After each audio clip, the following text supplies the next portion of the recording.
Over the weekend, I was up in Amish country, St. Jacobs, going up that way, out in Kitchener, Waterloo area, and I picked up Amish hand-rolled butter.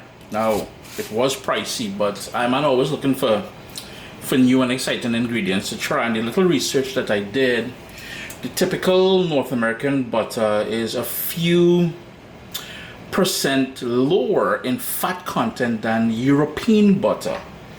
And I grew up with European butter. Irish butter, we always had it in the Caribbean, and I know that is the one mommy used to always get. Supposedly this Amish rolled butter, or with my accent you can say butter, this butter here is even higher in fat content than the typical European butter. However, this is 2 pounds of butter. Hey man, let me show you something. This here is my butter dish. Boom. Now you notice the size difference, the height difference, everything else.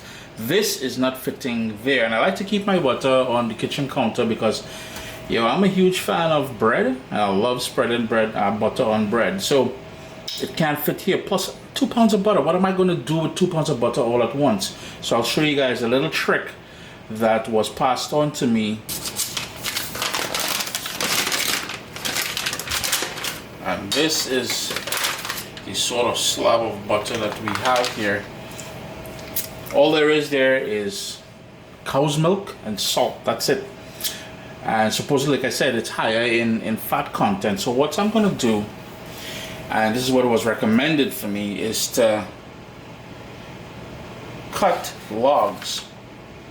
I'm just going the same thickness all the way through, and I'm going to go with my sharp knife, and I'm just going to cut pieces. I'm going to put it, you have the option of putting it, wrapping it in wax paper or parchment paper. I'm just going to put it into Ziploc bags, and then you can toss it into the freezer. And this is what the lady over at the butcher shop was telling me she does. She cut it up into pieces, put it into wrap it up separately and put it in the freezer.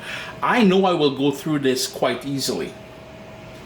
I'm gonna keep it in the fridge. Once it's firm, it's gonna remain in the fridge nice and firm, and I'm good. I really don't want to put it in the freezer while it will work in the freezer. I'm a little bit concerned that whatever little bit of moisture that's left in there, once it freezes, it may change the texture of the butter later on.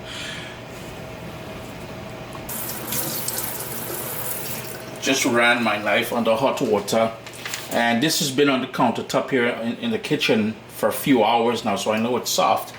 And with the aid of that warm water, notice how clean it's sliced. And that is hot water, not warm water, mind you. And you notice we've got that lovely butter just ready to be packaged.